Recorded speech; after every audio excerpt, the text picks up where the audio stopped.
ગુરુકુલ એકેડમીમાં આપ સૌનું સ્વાગત છે। આજે લેવાયેલ ટાટ હાઈ સેકન્ડરીની મેન્સ પરીક્ષાની અંદર જે ગુજરાતી વ્યાકરણ છે એનું આપણે સોલ્યુશન જોઈશું। તો પ્રશ્ન 5.1 એની અંદર આપણે પૂછેલું કે રૂઢિપ્રયોગનો અર્થ લખી વાક્ય પ્રયોગ કરો। બરાબર, ચલો એમાં પહેલો પ્રશ્ન હતો જીવન મરણ વચ્ચે ઝોલા ખાવા। તો એનો અર્થ મરણ તો સ્થિતિમાં હોવું અથવા જિંદગી અને મોત વચ્ચે ઝોલા ખાવા। હવે એનો વાક્ય પ્રયોગ કરીએ આપણે તો ગંભીર અકસ્માત બાદ ઘવાયેલા યુવાન હોસ્પિટલના આઈસીયુમાં જીવન મરણ વચ્ચે ઝોલા ખાઈ રહ્યો છે। બીજો પ્રશ્ન પગ મનના થઈ જવા। તો અતિશય થાક લાગવો અથવા ભય લાગવો અથવા નિરાશાના કારણે આગળ ચાલી ન શકવું।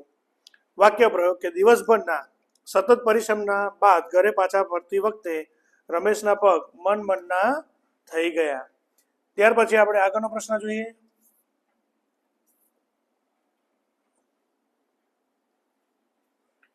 ચલો પ્રશ્ન 5.2 એની અંદર આપ્યું છે કે કહેવતોનો અર્થ આપો। ચલો પહેલો છે ગ્રહણ ટાણે સાપ નીકળવો।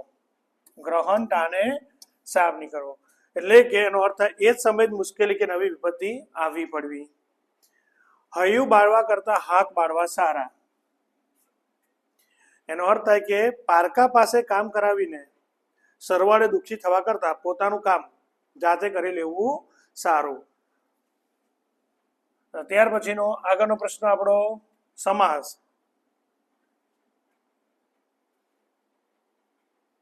તો એ વિગ્રહ કરીને આપણે સમાસને શું કરવાનો છે?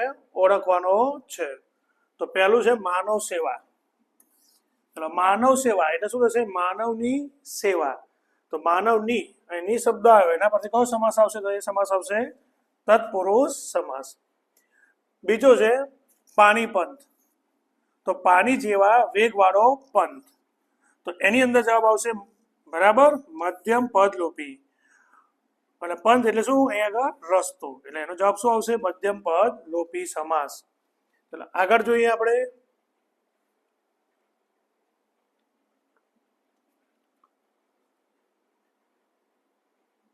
પ્રશ્ન 5.4 એની અંદર તમારે છંદ ઓળખવાના છે। તો એની અંદર તમને ઉદાહરણ આપ્યું છે કે પ્રશ્ન આપ્યો છે દુઃખીના દુઃખની વાતો સુખી ના સમજી શકે, સુખી જો સમજે પૂરું દુઃખ ના વિશ્વમાં ટકે।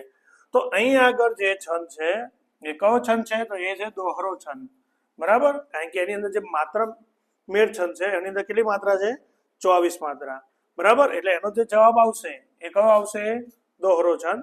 બીજો જોઈએ આપણે ઓભી બાળા વિવશ બનીને બારીએ બાવરી સી। બરાબર, તો અની અંદર પેલા તો કુલ અક્ષર કેટલા છે? આગળ 17 અક્ષર છે।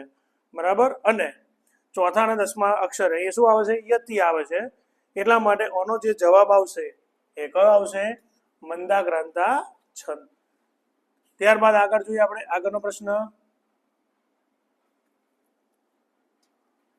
તો આગળનો પ્રશ્ન છે પ્રશ્ન 5.5 એની અંદર આપણે અલંકાર ઓળખાવો।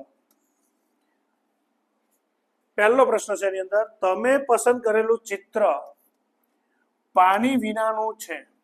બરાબર, તમે પસંદ કરેલું ચિત્ર પાણી વિનાનું છે। તો અહીં આગળ જે અલંકાર આવશે એ કયો આવશે? શ્લેષ અલંકાર। કયો? શ્લેષ। કારણ કે આગળ પાણીના બે અર્થ થાય છે। બરાબર, જળ અને વોટર, એટલા માટે અહીંયા શું આવશે? શ્લેષ અલંકાર। પછી રાતે સીમમાં તડકાએ રાત વાસો કર્યો। તો એ જે આવશે એ કયો આવશે? સજીવારોપણ। બરાબર, કેમ? તો કે નિર્જીવ તડકા ઉપર રાત વાસો કરવાની, માનવીય આરોપણ કરવાની વાત કરવામાં આવી છે એટલા માટે। ત્યાર પછી આગળ જોઈએ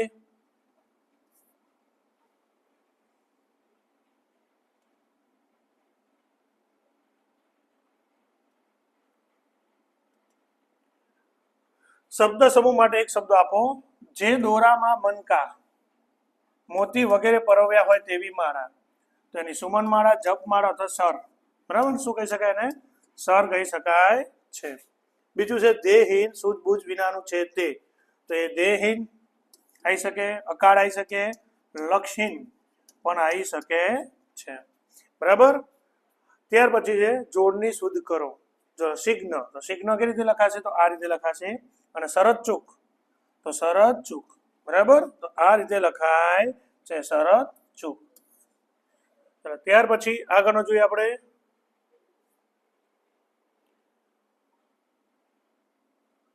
વાક્યોની ભાષા સુધી ચકાસી ફરીથી લખો. ચલો આને શું કરવાની છે આપણે, ભાષા સુધી કઈ ફરીથી લખવાનું. ચલો, જયશંકર ગુણિયલ સ્ત્રી બની, બરાબર. હવે આપણે વાત કરીએ કે જયશંકર એ સ્ત્રીનું પાત્ર ભજવવામાં શું હતા, એકદમ કુશળ હતા. અને એ શું હતા, તો પુરુષ હતા. તો એના માટે આપણે વાક્ય બનાવવું હોય તો શું લખી શકો કે જયશંકર ગુણિયલ સ્ત્રી બન્યા, બરાબર. શું આવશે, જયશંકર ગુણિયલ સ્ત્રી બન્યા.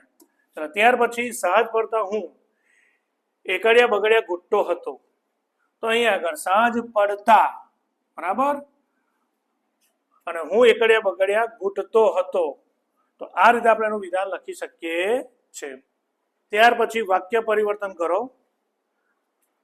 વરસાદ પડી રહ્યો છે, એને સમય બનાવવાનું છે આપણે, પ્રશ્નાર્થ વાક્ય બનાવવાનું છે. આની અંદર પ્રશ્નાર્થ, તો પ્રશ્નાર્થ વાક્ય બનાવવું હોય એટલે આગળ આપણે શું લખીશું, શું વરસાદ પડી રહ્યો છે, અને પાછળ શું આવશે, પ્રશ્નાર્થ ચિહ્ન.